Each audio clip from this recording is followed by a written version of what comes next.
Hello दोस्तों, कैसे हैं आप लोग। एक बार फिर से स्वागत है आप सभी लोगों का, आप सभी के अपने चैनल सपोर्टिंग आप फार्मेसी में। दोस्तों आज हम लोग बात करने जा रहे हैं medicinal chemistry third previous year question paper जो कि 2021-22 में कंडक्ट कराया गया था। तो मेडिसिनल केमिस्ट्री थर्ड का प्रीवियस ईयर क्वेश्चन पेपर को पूरा टोटल कंप्लीट एक एक क्वेश्चन को सभी क्वेश्चन को आज इसी ही लेक्चर में आसान तरीके से एकदम सॉल्व करेंगे, क्योंकि मेडिसिनल केमिस्ट्री जो हमारा है वो बहुत ही इजी सब्जेक्ट है और बहुत ही देखा जाए तो हार्ड भी है। तो इसको बहुत ही आसान तरीके से आप लोग को एक एक क्वेश्चन को सॉल्व करवाऊंगा, जिससे आप लोग को ये पता चल जाएगा कि किस तरीके से आप लोग का पेपर इस सब्जेक्ट का बनता है और किन किन तरीके से आप लोग को इसको सॉल्व कर सकते हैं बहुत ही आसान तरीके से। तो लेक्चर आज का बहुत ही इंपॉर्टेंट होने वाला है, तो ध्यान से पूरा देखना, एक एक पॉइंट बहुत ही इंपॉर्टेंट होगा, तो मिस मत करना कहीं पे भी।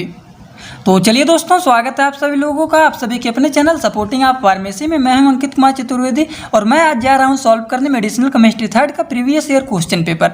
तो चलिए सबसे पहले हम लोग बात करने जा रहे हैं सेक्शन ए की। सेक्शन ए हमारा 2 नंबर का होता है, टोटल 10 क्वेश्चन होता है, जो कि हमारा 20 नंबर का टोटल होता है। तो चलिए एक एक क्वेश्चन को बारी बारी से हम लोग सॉल्व करते हुए आसान तरीके से चलते हैं।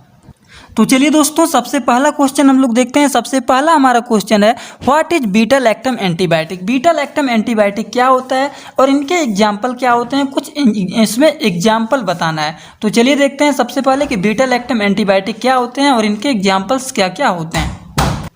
तो देखिए, बीटा लैक्टम एंटीबायोटिक हेडिंग डालेंगे, antibiotic which contain beta lactam ring. ऐसे एंटीबायोटिक जिसमें बीटा लैक्टम रिंग प्रेजेंट होते हैं उनके स्ट्रक्चर में, उसे हम लोग कहते हैं बीटा लैक्टम एंटीबायोटिक। अब बीटा लैक्टम रिंग क्या होते हैं वो देखिए, यहाँ पे स्ट्रक्चर बने हुए हैं, ये होते हैं, ठीक। तो लिखेंगे all beta lactam antibiotic contain 4 membered beta lactam ring, जो कि फ्यूज होता है किसके थ्रू, नाइट्रोजन के through, and tetrahedral carbon atom to second the heterocyclic ring and they contain the 4 membered heterocyclic ring in the which nitrogen is heteroatom is present होता है, fuse suffer containing the ring is present, ठीक। तो ये होता है beta lactam ring. इनके structure यहाँ पे बने हुए हैं और इनके कुछ एग्जाम्पल दिए गए हैं, जैसे कि हमारा हो गया पेनिसिलिन, दूसरा हमारा हो गया सिफेलोस्पोरिन, ठीक। तो ये इनके कुछ हो गए बीटा लैक्टम एंटीबायोटिक के एग्जाम्पल। आई होप आप लोग को ये क्वेश्चन समझ में आ गया होगा। तो चलिए नेक्स्ट क्वेश्चन की बात करते हैं। बीटा लैक्टम रिंग क्या होते हैं, बीटा लैक्टम एंटीबायोटिक क्या होते हैं और इनके एग्जाम्पल क्या होते हैं, वो हम लोगों ने डिस्कस कर लिया। अब हमारा नेक्स्ट क्वेश्चन बात करने जा रहे हैं, draw 2 chemical structure related with aminoglycoside. अब आप लोग अपने सिलेबस को निकालिए, देखिए एमिनोग्लाइकोसाइड में 2 आप लोगों को केमिकल स्ट्रक्चर बनाना है। तो देखिए एमिनोग्लाइकोसाइड में आपके कौन कौन से हैं, स्ट्रेप्टोमाइसिन, नियोमाइसिन एंड कैनामाइसिन। अब तीनों में से जो आप लोग को 2 आसान स्ट्रक्चर अच्छी तरीके से आ रहा है, वो आप लोग इनमें से 2 स्ट्रक्चर आसान तरीके से बना देना है। अब ये तीनों स्ट्रक्चर आप लोग को दिखा दे रहा हूँ, जिसमें से जो आसान आपको लगे वो 2 स्ट्रक्चर आसान तरीके से बना सकते हैं इसमें। जैसे कि हमारा ये स्ट्रक्चर हो गया स्ट्रेप्टोमाइसिन का, वीडियो को रोक करके अगर बनाना चाहते हैं आप लोग तो इसको बना सकते हैं। और ये दोनों स्ट्रक्चर हैं, एक हमारा कैनामाइसिन और दूसरा है नियोमाइसिन। तो ये तीनों स्ट्रक्चर में से 2 स्ट्रक्चर जो आप लोग को आसान लगे वो स्ट्रक्चर एकदम आसान तरीके से आप लोगों को वो क्वेश्चन में बना देना है, ठीक। तो चलिए अब नेक्स्ट क्वेश्चन की बात करते हैं। तो दोस्तों क्लोरोक्विनिन जो पूछा गया है, तो क्लोरोक्विनिन का आप लोग को यहाँ पे मैं स्ट्रक्चर और सार दिखा दे रहा हूँ और आप लोगों को सपोर्टिंग आप फार्मेसी के टेलीग्राम ग्रुप में बहुत ही आसान तरीके से इसका सिंथेसिस बना करके एकदम इजी तरीके से वहाँ पे सेंड कर दूंगा एक पेज में, वहाँ पे आप लोग उसको देख के पढ़ लेना। अभी थोड़ा सा हार्ड यहाँ पे बना हुआ है जो मैं साइड में रखा हुआ हूँ, उसको नहीं दिखा रहा हूँ, उसको थोड़ा सा ईजी तरीके से बना करके क्लोरोक्विनिन का सिंथेसिस आप लोग को सेंड कर दूंगा। लेकिन इनके स्ट्रक्चर क्या होते हैं, इनके सार क्या होते हैं, वीडियो को रोक करके अगर पढ़ना चाहते हैं तो पढ़ सकते हैं। अब इसमें हमारा नेक्स्ट क्वेश्चन क्या है, नेक्स्ट क्वेश्चन क्लोरोक्विनिन हो गए। अब हमारा नेक्स्ट क्वेश्चन है, give the example of the biguanide and triazines with chemical structure. क्या पूछा है कि बिगोनाइट एंड डाइहाइड्रोट्राइजीन्स का एग्जाम्पल क्या होता है और उसको केमिकल स्ट्रक्चर के साथ लिखना है। अब आप लोग अपना सिलेबस निकालिए, सिलेबस को यूनिट सेकंड जब खोलेंगे तो यहाँ पे आप लोग का है बिगोनाइट एंड डाइहाइड्रोट्राइजीन्स। इनमें एग्जाम्पल में आप लोग लिख सकते हैं साइक्लोक्विनिन और प्रोक्विनिन। ठीक, अब इन दोनों में से कोई भी स्ट्रक्चर जो आसान लगे वो स्ट्रक्चर आप लोग को लिख देना है। पहले तो लिखेंगे एग्जाम्पल लिखने के बाद इनमें से कोई भी स्ट्रक्चर आपको बना के दिखा देना है। जैसे कि आप लोगों को यहाँ पे दिख रहा होगा, प्रोक्यूनिल, बिगुनाइट डेरिवेटिव एंड साइक्लोक्यूनिल, दोनों के स्ट्रक्चर यहाँ पे केमिकल स्ट्रक्चर आसान तरीके से बने हुए हैं। वीडियो को रोक करके अगर बनाना चाहते हैं आप लोग इसको आसान तरीके से बना सकते हैं, बहुत ही इजी है। 1 से 2 बार प्रैक्टिस करेंगे। देखिए स्ट्रक्चर रटना नहीं है आप लोगों को, बस प्रैक्टिस करना है। जितनी बार प्रैक्टिस करेंगे उतने ही अच्छे तरीके से आप लोग का तैयार हो जाएगा। तो एक रफ कॉपी लेना है, उसमें आप लोग को बार बार इसको क्या करना है, सभी स्ट्रक्चर को प्रैक्टिस करना है, क्योंकि मेडिसिनल केमिस्ट्री में ज़्यादा से ज़्यादा स्ट्रक्चर और सिंथेसिस से इन्वॉल्व हैं।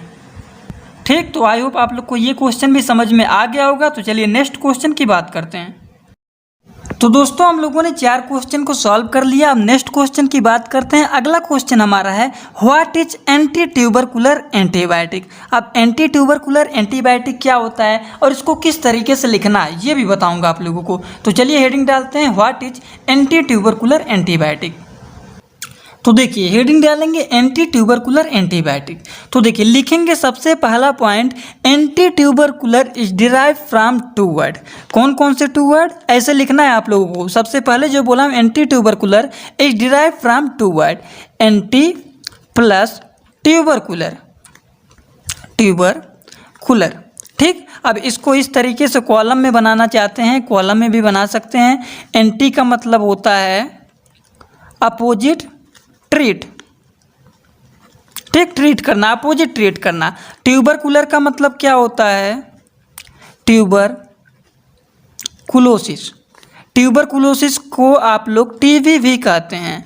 टीबी क्या होता है, टीबी हमारा होता है एक कम्युनिकेबल डिजीज, जो कि एक दूसरे के अगर कांटेक्ट में कोई भी इन्फेक्टेड पर्सन यहाँ पे है, अगर इसके कांटेक्ट में कोई पर्सन आता है हेल्दी पर्सन, तो वो भी धीरे धीरे क्या हो जाएगा, इस टीबी वाले पेशेंट से इन्फेक्टेड हो जाएगा, तो इसको भी क्या हो जाएगा, ट्यूबरकुलोसिस का डिजीज हो जाएगा। तो इस तरीके से लिखना है सबसे पहले, तो इस तरीके से लिखना है। अब क्या लिखेंगे, these are those drug which are use in the treatment of tuberculosis. ठीक, ट्यूबरकुलोसिस को ट्रीट करने के लिए जो ड्रग दिया जाता है उसे हम लोग anti tubercular drug, anti tubercular antibiotic कहते हैं। तो देखिए किस तरीके से लिखना है, these are the drug use for the treatment of mycobacterium tuberculosis. Tuberculosis मतलब टीबी इन्फेक्शन। ठीक, group of the drug use for the treatment of the tuberculosis. ठीक, ट्यूबरकुलोसिस क्या होता है थोड़ा सा इसके भी बारे में जान लीजिए। ट्यूबरकुलोसिस इज एन एक्यूट या फिर chronic communicable disease caused by the Mycobacterium tuberculosis, जो कि माइकोबैक्टीरियम ट्यूबरकुलोसिस का कारण होता है। एंड माइकोबैक्टीरियम बोविस होते हैं, क्या होते हैं एनिमल में, माइकोबैक्टीरियस बोवेस जो होते हैं ये एनिमल में होते हैं। तो ये हमारा एक कम्युनिकेबल डिजीज होता है, जो कि एक दूसरे के कांटेक्ट में आने से ये हो जाता है। तो ये हमारा एंटी ट्यूबरकुलर एंटीबायोटिक के बारे में हम लोगों ने डिस्कस कर लिया कि किस तरीके से लिखना है और किस तरीके से इनका डिफिनीशन आप लोग को एग्जामिनेशन में लिखना है।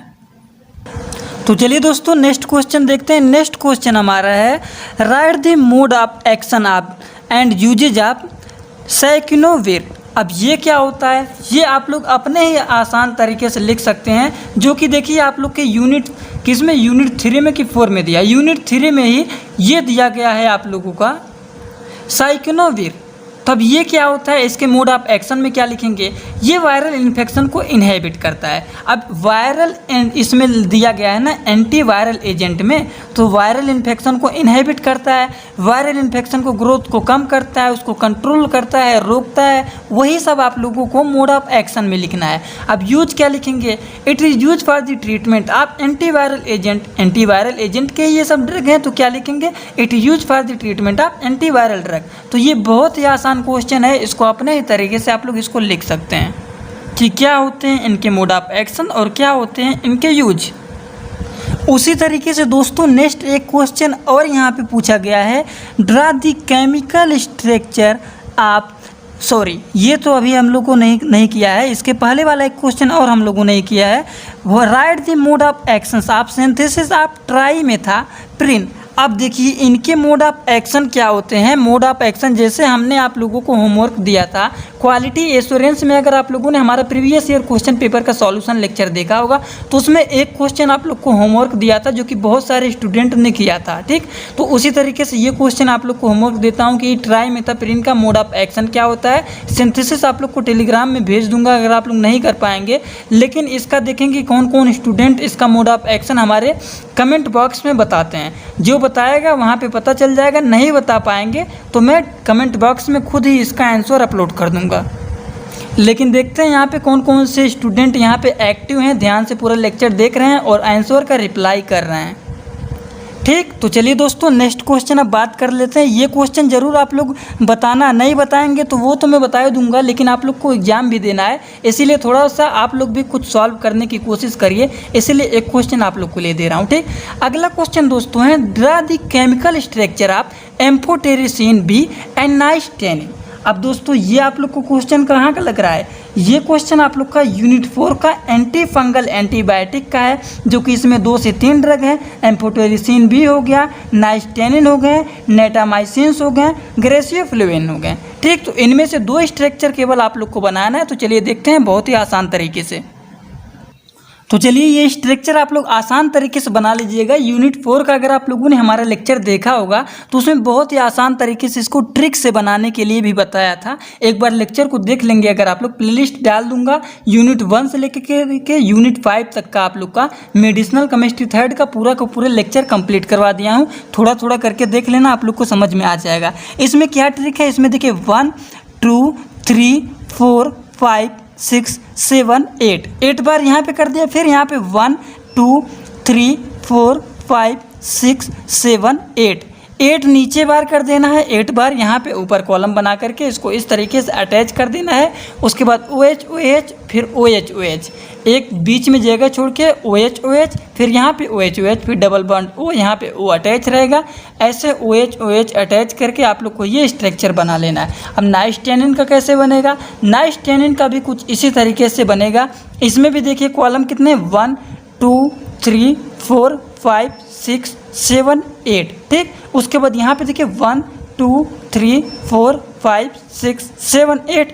तो इस तरीके से इसको भी आप लोग थोड़ा सा ट्रिक बना के पढ़ेंगे तो तैयार हो जाएगा। तो ये दोनों स्ट्रक्चर आप लोग अच्छे तरीके से तैयार कर लेना, क्योंकि बहुत ज़्यादा ये इम्पॉर्टेंट है। दोस्तों अब हम लोग बात करने जा रहे हैं QSAR, लेकिन चलिए देख लेता हूँ, पता नहीं आप लोग आंसर इसका बताएंगे कि नहीं बताएंगे। बस आप लोग सोच रहे होंगे कि हम जो बताएंगे वही करेंगे। तो चलिए इस क्वेश्चन को भी जान लेते हैं, पता नहीं आप लोग इसका आंसर देंगे भी नहीं। क्या होता है ट्राइमेथाप्रिन और इसका मोड ऑफ एक्शन, चलिए जल्दी से इसको भी देख लेते हैं। ट्राइमेथाप्रिन का मोड ऑफ एक्शन पूछा है और इनके सिंथेसिस पूछा गया है। ठीक, तो सबसे पहले ट्राइमेथाप्रिन का बनाएंगे स्ट्रक्चर। IUPAC लिखना चाहते हैं तो लिख सकते हैं। मोड ऑफ एक्शन क्या होते हैं, ट्राइमेथाप्रिन हमारा जो होता है बाइंड करता है डाइहाइड्रोफोलेट के साथ, रिडक्टेज के साथ, और ये इनहिबिट करता है द रिडक्शन ऑफ डाइहाइड्रोफोलिक एसिड को, DHF इसको शॉर्ट में बोलते हैं, टू दी टेट्राहाइड्रोफोलिक एसिड। ठीक, उसके बाद जो होता है टेट्राहाइड्रोफोलिक एसिड जो होता है हमारा इसेंशियल होता है pressure in the thiamine synthesis pathway and interference with this pathway inhibit करता है बैक्टीरियल DNA को। ठीक, इनके सिंथेसिस आप लोग आसान तरीके से यहाँ पे बने हुए हैं, इसको आप लोग बना लेना वीडियो को रोक करके। अगर यूजेज भी जानना चाहते हैं तो इसका यूज क्या होता है, तो देखिए it is use primary use in the treatment of UTI, urinary track infection में भी ये यूज किया जाता है। उसके बाद रेंटिनिन में भी यूज किया जाता है। उसके बाद it may also use to treat the premise pneumonitis and जियोसिन न्यूमोनिया, इसमें भी यूज किया जाता है। तो ये हो गया इसके ट्राइमेथाप्रिन के बारे में भी जान लिया। पता नहीं सोचा आप लोग आंसर देंगे कि नहीं देंगे, इसीलिए ये क्वेश्चन को भी आप लोग को बता दिया। ठीक, तो इस बार आप लोग का होमवर्क भी सॉल्व यहीं पे करवा दिया, होमवर्क भी नहीं कुछ रह गया। अब बात करते हैं अगले क्वेश्चन की, डिफाइन QSAR। QSAR का फार्मूला क्या होता है, सॉरी फुल फॉर्म क्या होता है, पहले ये समझिए, उसके बाद इनका डिफिनीशन समझिएगा क्या होता है इनका डिफिनीशन। अब दोस्तों इसका हेडिंग डालेंगे QSAR। QSAR का फुल फॉर्म क्या होता है, क्वांटिटेटिव स्ट्रक्चर एक्टिविटी रिलेशनशिप। क्या होता है क्वांटिटेटिव स्ट्रक्चर एक्टिविटी रिलेशनशिप। अब QSAR क्या होता है, QSAR का कॉन्सेप्ट क्या होता है। QSAR कॉन्सेप्ट ड्रग रिसर्च से है। जैसे मेडिसिनल केमिस्ट्री में ये मोस्टली टॉपिक ड्रग से ही रिलेटेड बहुत सारे होते हैं। जैसे हम लोगों ने मेडिसिनल केमिस्ट्री में कितने सारे ड्रग्स के बारे में पढ़ा है, और आप लोग खुद जानते हैं कि कितने ड्रग के बारे में, कितने डिजीज के बारे में हम लोगों ने पढ़ा है। तो QSAR का कॉन्सेप्ट जो होता है मेनली USA में स्टार्ट हुआ था। वो लोग कहते हैं कि जो ड्रग हमारे लेबोरेटरीज में बनते हैं वो ऐसा नहीं है कि जो ड्रग सिंथेसाइज हो रहा है वो आपके मार्केट में ही आ जाता है। काफ़ी ज़्यादा ड्रग ऐसी होती हैं जो आपके मार्केट तक आता ही नहीं है। क्या होता है, हमारे मार्केट तक आता ही नहीं है। अगर 100% वो सिंथेसाइज हो रहा है तो उनमें से 1 या 2 ड्रग आपके मार्केट तक आता है, क्योंकि उनका सबसे पहले परफेक्टली वर्क देखा जाता है कि वो कितना अच्छा वर्क कर रहा है, उनकी एक्टिविटी क्या है, उस पर डिपेंड करता है कि वो मार्केट तक आता है कि नहीं आता है। उसका पूरा कॉन्सेप्ट जब क्लियर होगा, जैसे वो जिस लिए बना हुआ है ड्रग वो अपना अच्छे से वर्क दिखा रहा है कि नहीं, अगर वो 100% वर्क करने लगेगा तब जा कर के वो ड्रग हमारे मार्केट तक आता है। नहीं तो बहुत सारे ड्रग दोस्तों बनता है लेकिन वो वहीं के वहीं रह जाता है। जब तक उसका रिस्पांस सही नहीं रहता है तब तक वो मार्केट में सप्लाई नहीं होता है। सप्लाई होने से भी कोई फ़ायदा नहीं है, जब तक उसका कोई असर नहीं दिखाएगा। तो एक बार पेशेंट लेगा वो दवा, लेकिन जब वो ठीक नहीं होगा तो कभी उसको लेगा, जब वो लेगा ही नहीं, उसका सेलिंग ही नहीं होगा तो मार्केट में भी नहीं चलेगा। तो इसीलिए मार्केट में ही सप्लाई नहीं होता है वो, ठीक। तो वही कॉन्सेप्ट हमारा होता है QSAR का, जो कि यहाँ पे कुछ पॉइंट वाइज करके आसान तरीके से दिए गए हैं। इसको लिखना चाहते हैं तो आप लोग इसको वीडियो को रोक करके लिख सकते हैं। वैसे इसका नोट्स भी यूनिट 1 से लेकर के 5 तक का जो दिखा रहा हूँ आप लोग को, ये सब नोट्स हमारे Telegram group supporting of pharmacy में ऑलरेडी अपलोड है। अब नेक्स्ट एंड लास्ट क्वेश्चन इस सेक्शन की बात कर लेते हैं। ये हमारा enlist the different technique of ducking use in drug design. तो डकिंग टेक्निक क्या होता है इसके बारे में यूनिट 5 में आप लोग को बहुत ही आसान तरीके से बताया है, और ये कितने टाइप के होते हैं वो भी आप लोग को बताया है। तो चलिए जान लेते हैं थोड़ा सा। डकिंग टेक्निक क्या होता है, ये the molecular modelling docking is method जो कि प्रिडिक्ट करता है the perform orientation of molecule of second to second when bound to each other from the stable complex knowledge. ठीक, इसके बारे में 2-4 लाइन लिखे गए हैं, इसको लिख लेना, लेकिन ये इंपॉर्टेंट है, ये स्ट्रक्चर बना लेना जो कि ये जा करके इसमें ऐड हो जाता है टारगेट में। ठीक, अब बात करते हैं ये कितने टाइप के होते हैं। तो ये बेसिकली हमारे 3 टाइप के होते हैं। कौन कौन से? सबसे पहला हमारा हो गया ब्लाइंड डकिंग, और दूसरा हमारा हो गया 2 टाइप में होते हैं। दूसरा हमारा क्या हो गया? Direct ducking. क्या होता है? पहला हमारा जो होता है ब्लाइंड डकिंग, दूसरा होता है डायरेक्ट डकिंग। ठीक, डकिंग मेथड में हमारे कुछ मेथड आते हैं, जैसे कि हमारा मॉलिक्यूलर डायनेमिक्स हो गया, मेंटो कार्लो मेथड हो गए, स्टिमुलेट एनलिंग मेथड हो गए, पॉइंट कॉम्प्लेटरी मेथड हो गए, जेनेटिक एल्गोरिथम हो गए, एंड ट्यूबो रिसर्च हो गए। ये कुछ इनके मेथड होते हैं। तो एग्जाम में मेथड भी इस बार पूछ सकता है कि right the method of right the ducking method, right the detail method of ducking. ठीक, तो कुछ भी पूछ सकता है, तो ये आप लोग तैयार कर लेना इसका। तो चलिए दोस्तों, आई होप आप लोग को सेक्शन ए बहुत ही आसान तरीके से समझ में आ गया होगा कि आप लोग को ये किस तरीके से सॉल्व करना है। अब हम लोग बात करने जा रहे हैं सेक्शन बी की। सेक्शन बी में हम लोग को 2 क्वेश्चन केवल करना रहता है, जो कि हमारे 10-10 नंबर के रहते हैं, और टोटल 2 क्वेश्चन करना रहता है। इट मीन्स 20 नंबर आप लोग को यहाँ पे मिलने के चांस रहते हैं, अगर अच्छी तरीके से आप लोग कर लेते हैं तो सबसे पहले क्वेश्चन की यहाँ पे हम लोग डिस्कशन करने जा रहे हैं, जो कि क्या है? Right A detail about the tetracycline with example. Tetracycline में हमारे 4 बेंजीन रिंग बनते हैं, जिसका नाम होता है टेट्रासाइक्लिन। अब किस तरीके से इसके बारे में टोटल लिखना है ये आप लोग को बताने जा रहा हूँ। तो दोस्तों, टेट्रासाइक्लिन के बारे में डिटेल पूछा है 10 नंबर में, तो पूरा का पूरा डिटेल आप लोगों को लिखना है। तो क्या लिखेंगे? This antibiotic contain 4 cyclic ring. इसमें 4 साइक्लिक रिंग होने चाहिए। So on the basic of their structure their name is tetracycline. और इसी स्ट्रक्चर को देखते हुए इनका नाम क्या पड़ गया था? Tetracycline ring. And this antibiotic is derived from the streptomyces bacteria species by the fermentation.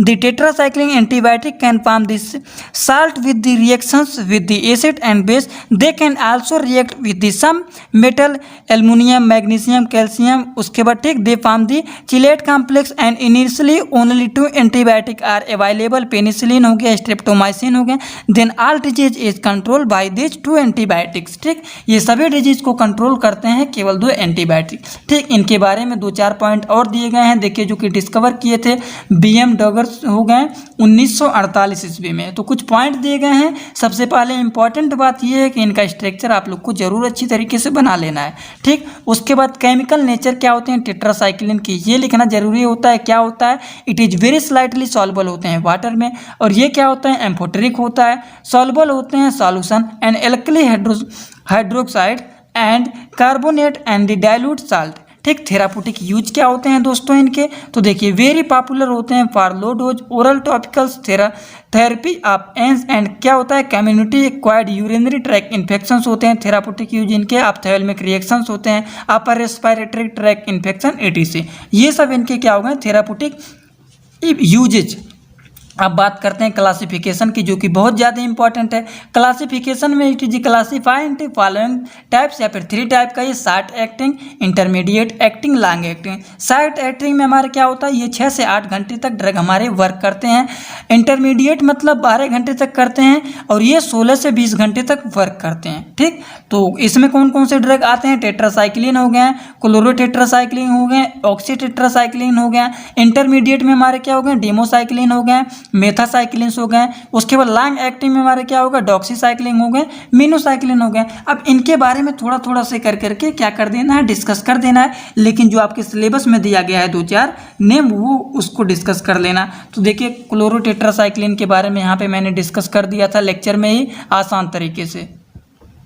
कुछ नहीं याद कर रहे हैं तो इनके स्ट्रक्चर ही तैयार करके नाम लिख लिख के लिख देना तो भी अच्छा रहेगा। Oxytetracycline, doxytetracycline, minocycline. उसके बाद टेट्रासाइक्लिन के मैकेनिज्म ऑफ एक्शन क्या होते हैं, ये तो बहुत ज़्यादा इंपॉर्टेंट है। तो मैकेनिज्म ऑफ एक्शन भी आप लोग अच्छी तरीके से तैयार कर लेना, ज़्यादा बड़ा नहीं है, बहुत ही ईजी है। इनके सार लिखना हो तो सार क्या होते हैं, स्ट्रक्चर एक्टिविटी रिलेशनशिप। तो सबसे पहले बनाएंगे स्ट्रक्चर, इनमें क्या क्या इन्वॉल्व होते हैं, क्या क्या मिलकर के बने होते हैं, कैसे कैसे बने होते हैं, सब कुछ बहुत ही आसान तरीके से, बस 2 से 4 पॉइंट आप लोगों को स्ट्रक्चर एक्टिविटी रिलेशनशिप में लिखना है टेट्रासाइक्लिन के। तो 10 नंबर में अगर पूछा है तो क्या क्या लिखना है, सार लिखना है, मैकेनिज्म ऑफ एक्शन लिखना है, फिर क्लासिफिकेशन को टोटल डिटेल में लिख देना है, फिर टेट्रासाइक्लिन का थेरापूटिक यूज क्या होता है, केमिकल नेचर क्या होते हैं टेट्रासाइक्लिन के, और इनके बारे में टेट्रासाइक्लिन के बारे में 2 से 4 से 5 टॉपिक कन्वर्ट इसमें ऐड कर देना कि मतलब क्या क्या होते हैं, कैसे कैसे इनका नाम बना, किस साइंटिस्ट के द्वारा इनका नाम डिस्कवर्ड हुआ था, क्या क्या हुआ था, कब हुआ था, ये सब आप लोग को लिख देना है। ये हो गया पूरा डिटेल टेट्रासाइक्लिन का। अब इसमें हमारा नेक्स्ट क्वेश्चन क्या है, टेट्रासाइक्लिन के बारे में टोटल जान लिया, क्या होते हैं, क्लासिफिकेशन, क्या क्या इनके एग्जाम्पल होते हैं, सब कुछ जान लिया। ठीक, दूसरा क्वेश्चन हम लोग बात करने जा रहे हैं, explain the basic concept of prodrug and its application. तो एक बार अपने सिलेबस को आप लोग निकाल के देख लेना कि यूनिट फर्स्ट से कहाँ कहाँ से 10 नंबर के क्वेश्चन बन रहे हैं, ये देखना बहुत ज़रूरी होता है। तो देखिए यूनिट फर्स्ट से आप लोग का टेट्रासाइक्लिन का पूरा डिटेल पूछ लिया, और यूनिट सेकंड से आप लोग का क्या पूछ लिया, प्रोड्रग का पूरा डिटेल। मतलब यूनिट फर्स्ट और यूनिट सेकंड आप लोग को बहुत ही अच्छी तरीके से तैयार कर लेना है, क्योंकि सेक्शन बी देखिए दोनों के दोनों केवल 2 क्वेश्चन करना है। अगर आप लोगों ने 2 यूनिट अच्छी तरीके से पढ़ा है तो आप लोग को यहाँ पे 20 नंबर क्या हो जाएंगे, कन्फर्म हो जाएंगे। तो यूनिट 1 यूनिट 2 अच्छी तरीके से तैयार कर लेना। तो चलिए बात करते हैं क्या होता है बेसिक कॉन्सेप्ट प्रोड्रग के और इनके क्या क्या एप्लीकेशन होते हैं। तो हेडिंग क्या डालेंगे, prodrug basic concept application of prodrug. Prodrug हमारे क्या होते हैं, एक्चुअल ड्रग के अंदर अगर कुछ मॉडिफाई कर देते हैं, मॉडिफाई करना जिससे कि उस ड्रग की प्रॉपर्टीज बढ़ाई जा सकती है, उसे हम लोग प्रोड्रग कहते हैं, जो कि हिंदी में आप लोग को समझाने के लिए ही लेक्चर में लिख दिया था। अब इनके बारे में टोटल डिटेल यहाँ पे लिखे गए हैं। इनके अप्रोच क्या होते हैं, प्रोड्रग फॉर्मेशन के 3 अप्रोच होते हैं बेसिकली, बायोलॉजिकल, फिजिकल और केमिकल। इसको फिजिकल, केमिकल, बायोलॉजिकल भी कह सकते हैं। ठीक, उसके बाद डिफाइन प्रोड्रग किस तरीके से डिफाइन कर सकते हैं। प्रोड्रग हमारे 2 वर्ड से मिलके होते हैं, प्रो और ड्रग। प्रो क्या होते हैं, ड्रग क्या होते हैं, सभी के बारे में आसान तरीके से इनका डेफिनेशन यहाँ पे लिखा गया है। इसको आप लोग एक बार ज़रूर पढ़ लेना। उसके बाद प्रो ड्रग के ऑब्जेक्टिव क्या होते हैं, क्या क्या ऑब्जेक्टिव होते हैं, जैसे फार्मास्यूटिकल ऑब्जेक्टिव हो गए, फार्माकोकाइनेटिक ऑब्जेक्टिव हो गए और फार्माकोडायनेमिक ऑब्जेक्टिव हो गए। 3 ऑब्जेक्टिव इनमें बेसिकली होते हैं, 3 कैटेगरी के ऑब्जेक्टिव होते हैं। ठीक, तीनों कैटेगरी आप लोग को तैयार कर लेना है। क्लासिफिकेशन बहुत ही आसान है, क्लासिफिकेशन भी तैयार कर लेना। क्लासिफिकेशन के बारे में थोड़ा थोड़ा क्या कर देना है आप लोगों को यहाँ पे डिस्कस कर देना है, जो कि मैंने आप लोग को बहुत ही आसान तरीके से लेक्चर में बता दिया था। लेक्चर का प्लेलिस्ट आप लोग को डिस्क्रिप्शन बॉक्स में इसी ही लेक्चर के मिल जाएगा। एक बार देख लेंगे तो ये टॉपिक आप लोग का पूरा यहीं पे हो जाएगा तैयार। बस एक बार लेक्चर आप लोग देख लेना। ठीक, तो ये टोटल कॉन्सेप्ट हो गया प्रो ड्रग का। इसमें नेक्स्ट एंड लास्ट क्वेश्चन हमारा क्या है, नेक्स्ट एंड लास्ट क्वेश्चन देखिए हमारा है सेक्शन बी में 2 क्वेश्चन कर लिए, बस इसको समझा दे रहे हैं। तीसरा क्वेश्चन कहाँ से बना हुआ है और कहाँ इसका आंसर आप लोग को मिल जाएगा। वैसे इसमें ज़्यादा कुछ करना नहीं, बहुत ही आसान क्वेश्चन है। Structure, activity and relationship of quinolones और एक्सप्लेन करना है पामाक्यूनिन का सिंथेसिस। तो ये हमारा टॉपिक कहाँ से बना हुआ है, ये टॉपिक हमारा यूनिट 3 से पूछा गया है। यूनिट 3 देखिए हमारा क्या है, क्यूनोलोन्स। क्यूनोलोन्स में हमें स्ट्रक्चर, एक्टिविटी, रिलेशनशिप लिखना है। उसके बाद पामाक्यूनिन का क्या लिख देना है, सिंथेसिस, जो कि बहुत ही आसान है। आप लोग हमारे लेक्चर अगर देखे होंगे तो ये आप लोग बहुत ही आसान तरीके से कर लेंगे। तो ये आप लोग का देखिए यूनिट कहाँ से उठा हुआ है, सॉरी ये आप लोग को क्यूनोलिन्स दिखा रहा हूँ, क्यूनोलोन है पूछा गया है, तो क्यूनोलोन्स पूछा गया है, तो ये आप लोग को लिख देना है। क्वेश्चन पूछा गया है स्ट्रक्चर, एक्टिविटी ऑफ रिलेशनशिप लिखना है क्यूनोलोन्स का। ठीक, और उसके बाद सिंथेसिस किसका लिखना है, सिंथेसिस लिखना है पामाक्यूनिन का। तो पामाक्यूनिन का सिंथेसिस हमारा कहाँ पे है, देखिए पामाक्यूनिन का सिंथेसिस आप लोग कहाँ पे पाएंगे, पामाक्यूनिन का सिंथेसिस आप लोग को यहाँ पे मिलेगा यूनिट 3 में। यूनिट 2 में, यूनिट 2 में हमारा क्यूनोलिन है ना, यहाँ पे आप लोग को इसका आंसर मिल जाएगा। तो चलिए हम लोगों ने बात कर लिया सेक्शन ए और सेक्शन बी का। अब बात करने जा रहे हैं सेक्शन सी का। सेक्शन सी क्या है, सेक्शन सी में भी चलिए कुछ क्वेश्चन डिस्कस कर लेते हैं। सेक्शन सी की पहली बात करें तो हमारा 7 नंबर का रहता है, जो कि 5 क्वेश्चन करने रहते हैं।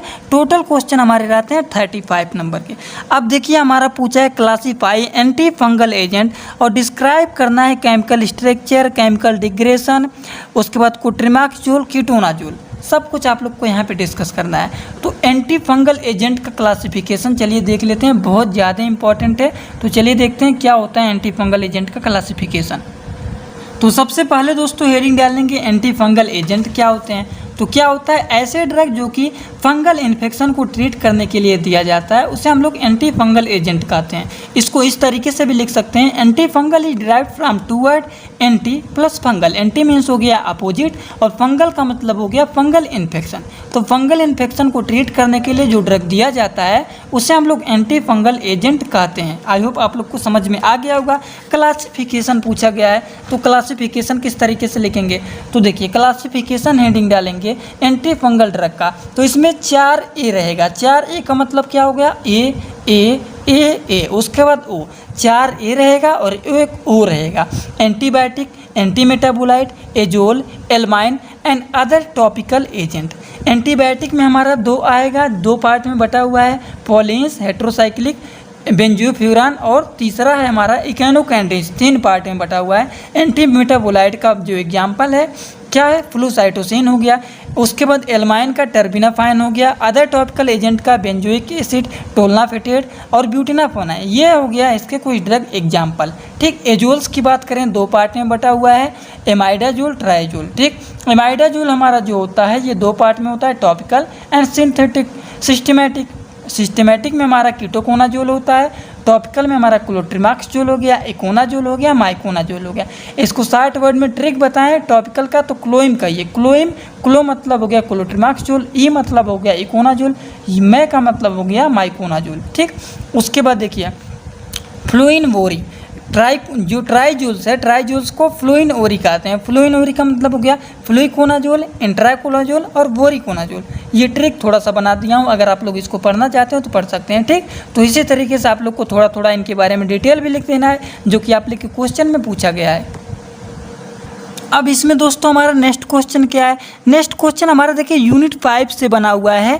एक्सप्लेन हैमेट इलेक्ट्रॉनिक पैरामीटर और Taft steric parameter relation to drug design. ये हमारा इलेक्ट्रॉनिक पैरामीटर से क्वेश्चन बना हुआ है जो कि यूनिट 5 का है, ठीक, जो कि बहुत ही आसान तरीके से आप लोग को मैंने बताया है लेक्चर में। यूनिट 5 एक ही लेक्चर में टोटल मैंने कंप्लीट करवा दिया है। अगर आप लोग देखे होंगे तो ये क्वेश्चन का आंसर आप लोग को देखते ही समझ में आ गया होगा कि ये क्वेश्चन का आंसर किस तरीके से आप लोग को लिखना है। यहाँ पे आप लोग को लेक्चर में जो बताया था वो दिखा दे रहा हूँ। अगर आप लोग लेक्चर देखे होंगे तो आप लोग को समझ में आ गया होगा। तो ये हमारा इलेक्ट्रॉनिक पैरामीटर का पार्ट है। हेमेट कांस्टेंट, स्टेरिक पैरामीटर, ये हो गया। इसके बारे में किस तरीके से लिखना है देखिए बहुत ही आसान तरीके से यहाँ पे दिए गए हैं। आई होप आप लोग को पूरे के पूरे यहाँ पे दिख रहे होंगे, ठीक। अब दिख रहे हैं ना, हेमेट कांस्टेंट हो गया, स्टेरिक पैरामीटर, और ये क्या पूछा है हमारा लास्ट, टॉप स्टेरिक पैरामीटर। ये फार्मूला इसका तैयार कर लेना है आप लोग को और इनके बारे में थोड़ा थोड़ा करके डिस्कस कर देना है। यही क्वेश्चन पूछा गया है वहाँ पे। अगर आप लोगों ने यूनिट 5 का लेक्चर देखा होगा तो ये क्वेश्चन का आंसर आप लोग देखते ही बहुत ही आसान तरीके से इसको सॉल्व कर लेंगे कि ये क्या होता है, इनके इक्वेशन क्या होते हैं, पैरामीटर, स्टेरिक पैरामीटर क्या होते हैं, टॉप स्टेरिक पैरामीटर क्या होते हैं, इनके बारे में बहुत ही आसान तरीके से यहाँ पर मैंने लिख दिया हूँ। अगर वीडियो को रोक करके इसको पढ़ लेंगे तो भी आपका ये हो जाएगा तैयार। अब इसमें नेक्स्ट क्वेश्चन क्या है, ये तो हम लोगों ने 2 क्वेश्चन सॉल्व कर लिया। नेक्स्ट क्वेश्चन देखिए पूछा गया है, explain in detail about the cephalosporin with example. अब सिफेलोस्पोरिन कहाँ से क्वेश्चन बना हुआ है, हम लोगों ने एमिनोग्लाइकोसाइड का क्या होता है, एमिनोग्लाइकोसाइड ने बीटा लैक्टम एंटीबायोटिक के बारे में 2 नंबर का क्वेश्चन बना था कि बीटा लैक्टम एंटीबायोटिक क्या होते हैं और उनके कुछ एग्जाम्पल लिखना है, जो कि एग्जाम्पल हमारा पेनिसिलिन था और सिफेलोस्पोरिन था। तो यहाँ पे इस बार पूछा था सिफेलोस्पोरिन का, तो इस बार पेनिसिलिन के बारे में भी पूछ सकता है। तो सिफेलोस्पोरिन का डिटेल क्या होता है चलिए थोड़ा सा जान लेते हैं।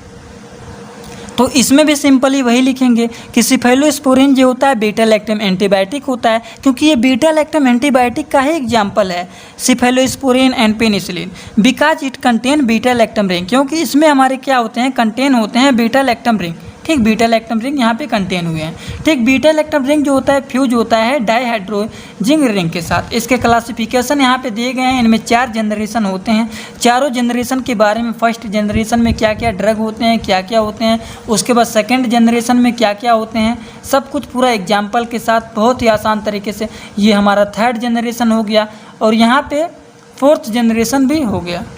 देखिए 4th जनरेशन यहाँ पे लिखा गया है, ठीक। वीडियो को रोक करके पढ़ना चाहते हैं तो पढ़ सकते हैं, नहीं तो यूनिट 1 का जो नोट्स आप लोग को टेलीग्राम ग्रुप में दिया हूँ उसको एक बार पढ़ लेंगे तो आपका हो जाएगा ये तैयार, ठीक। इनके मैकेनिज्म ऑफ एक्शन क्या होते हैं, मैकेनिज्म ऑफ एक्शन भी लिख देना है। साइड इफेक्ट क्या होते हैं, लोकल इरिटेशन होता है, रिनल टॉक्सिसिटी होता है, डाइफ्यूशन लाइक इफेक्ट होता है। इसके यूज क्या क्या होते हैं, यूज यूटीआई में होते हैं, कहाँ कहाँ यूज होते हैं, सब कुछ यूज भी थोड़ा थोड़ा यहाँ पे क्या कर देना है, लिख देना है आप लोग को।